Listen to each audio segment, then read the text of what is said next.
Cara malaikat Israil mencabut nyawa manusia.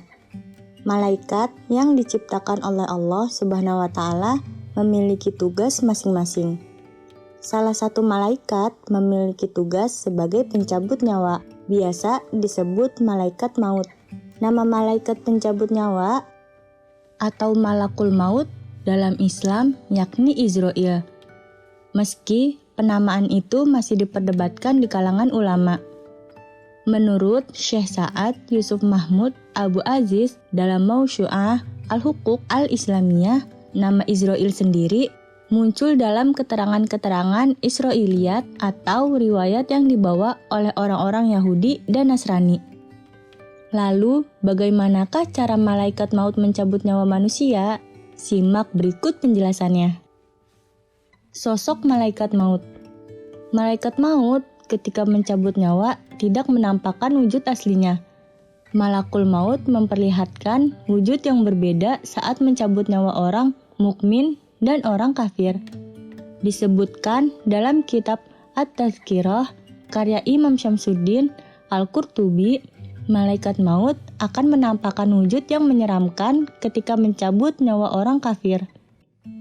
Ia akan menampakkan diri sebagai manusia berkulit hitam, kedua kakinya di bumi, dan kepalanya di langit. Di bawah setiap helai rambut yang ada di tubuhnya, ada api yang menyala. Sedangkan saat mencabut nyawa orang mukmin juga berbeda.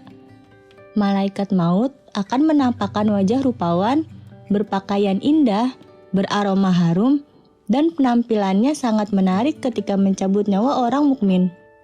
Gambaran sosok malaikat maut tersebut bersandar pada sebuah hadis yang diriwayatkan dari Ibnu Abbas radhiyallahu anhu. Kala itu, Nabi Ibrahim alaihi salam pernah meminta malaikat maut memperlihatkan kepadanya rupa wajahnya ketika mencabut nyawa orang mukmin dan orang kafir. Tugas malaikat maut.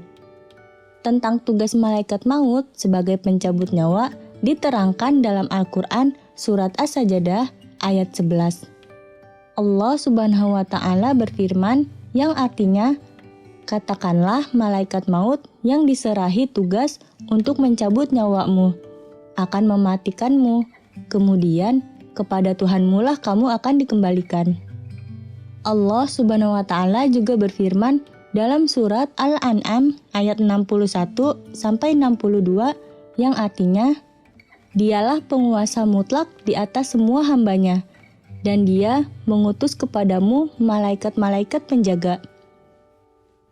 Sehingga apabila kematian datang kepada salah seorang di antara kamu, malaikat-malaikat kami mencabut nyawanya, dan mereka tidak melalaikan tugasnya.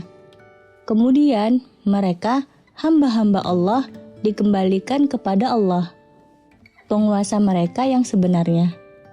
Ketahuilah bahwa segala hukum pada hari itu hanya miliknya. Dialah pembuat perhitungan yang paling cepat. Dahsyatnya rasa sakit saat dicabut nyawa. Kematian pasti akan datang kepada tiap makhluk yang bernyawa. Dalam Islam, malaikat yang bertugas untuk mencabut nyawa seluruh makhluk hidup ciptaan Allah Subhanahu wa Ta'ala adalah malaikat Israil. Tentunya, malaikat Israil punya cara bagaimana mencabut nyawa manusia tergantung dari amal perbuatan semasa hidupnya.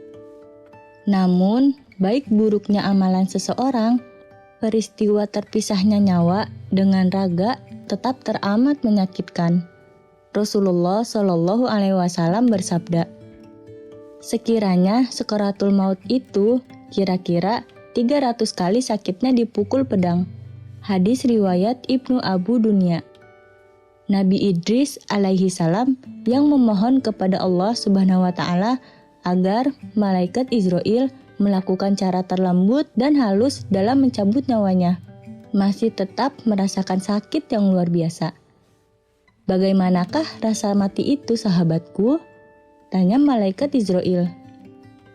1000 kali lebih sakit dari binatang hidup yang dikuliti.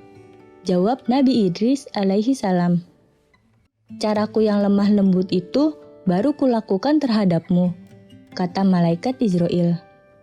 Sakaratul maut paling ringan dan halus pun masih meninggalkan rasa sakitnya.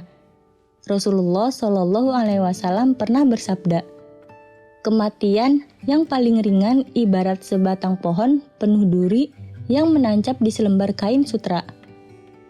Apakah batang pohon duri itu dapat diambil tanpa membawa serta bagian kain sutra yang tersobek? Hadis riwayat Bukhari. Cara Allah mencabut nyawa orang beriman. Orang mukmin saat meninggal akan disambut oleh para malaikat yang berwajah putih. Mereka membawa kafan dan parfum dari surga. Mereka duduk di samping calon mayat.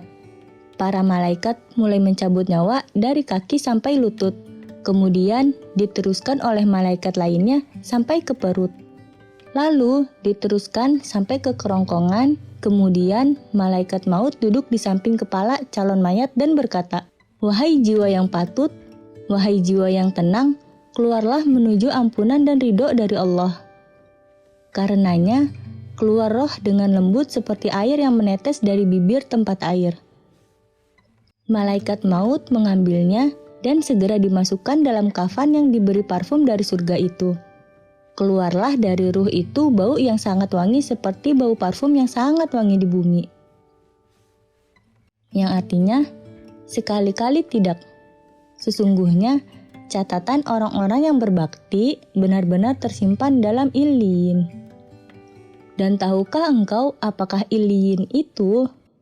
Yaitu kitab yang berisi catatan amal, yang disaksikan oleh malaikat-malaikat yang didekatkan kepada Allah. Quran Surat Al-Mutaffifin ayat 19-20. Cara Allah mencabut nyawa orang-orang kafir. Saat orang kafir atau fajir, banyak dosa yang meninggalkan dunia menuju akhirat. Turun sebagai malaikat dari langit yang berwajah hitam sambil membawa kain yang kasar dari neraka. Para malaikat duduk di samping calon mayit dan mulai mencabut nyawa dari kaki sampai ke lututnya. Kemudian diteruskan oleh para malaikat lainnya sampai ke perut, dan diteruskan kembali oleh malaikat lainnya sampai ke kerongkongan. Kemudian datang malaikat maut duduk di samping kepalanya dan berkata, wahai jiwa yang busuk, keluarlah menuju murka dan kebencian dari Allah. Roh itu pun terkejut. Malaikat mencabut rohnya seperti mencabut alat pemanggang yang banyak cabangnya dari kain yang basah, sehingga terputuslah urat-urat dan ototnya. Malaikat mengambil rohnya dan memasukkannya ke dalam kain kasar. Keluar dari ruh itu bau yang sangat busuk seperti yang pernah ada di muka bumi. Para malaikat yang membawa roh dan malaikat lain bertanya, roh siapa yang busuk ini? Malaikat yang membawanya menjawab, ini rohnya Fulan bin Fulan, dengan menyebut panggilan-panggilan buruknya ketika di dunia. Malaikat yang membawanya menyebutkan keburukan-keburukannya selama di dunia dalam hubungan dengan Allah Subhanahu wa Ta'ala, sesama manusia, bahkan dengan alam semesta. Rohnya dilempar dari langit sehingga terjatuh ke bumi. Kemudian Rasulullah Shallallahu Alaihi Wasallam membacakan ayat lainnya yang artinya, dan barang siapa menyekutukan Allah, karenanya seolah-olah beliau jatuh dari langit lewat disambar oleh burung, atau diterbangkan angin ke tempat yang tidak dekat. Quran Surat Al-Hajj ayat 31. Cara malaikat mencabut nyawa secara bersamaan di tempat yang berbeda. Ada suatu kisah yang menceritakan dialog antara Nabi Ibrahim alaihissalam dan malaikat Israel. Kala itu, bapak para nabi ini bertanya mengenai cara malaikat maut saat mencabut nyawa. Kisah tersebut diceritakan Ash'ad bin Aslam, Ibnu Abbas radhiyallahu anhu, dan lainnya, sebagaimana ditulis oleh Mustafa Murad dalam buku dialog malaikat maut dengan para nabi alaihi salam. Ash'ad bin Aslam mengatakan bahwa Ibrahim alaihi salam pernah bertanya kepada malaikat maut. Dia berkata, wahai malaikat maut, Apa yang kau lakukan jika yang kau cabut adalah satu nyawa di timur dan satu nyawa di barat? Juga ketika ada suatu malapetaka di bumi, juga ketika ada pertempuran antara dua pihak, bagaimana engkau melakukannya? Malaikat menjawab, aku memanggil nyawa atas seizin Allah, sehingga nyawa-nyawa itu ada di antara kedua jariku ini. Mengenai hal itu, Ibnu Abi Dunya meriwayatkan dalam At-Tahrir Al-Murashshaq, bumi juga dibentangkan baginya, lantas dibiarkan layaknya nampan yang darinya dia dapat mencomot apa saja yang dia mau. Seperti itulah cara malaikat maut mencabut nyawa di berbagai wilayah dalam satu waktu. Wallahu a'lam bishawab.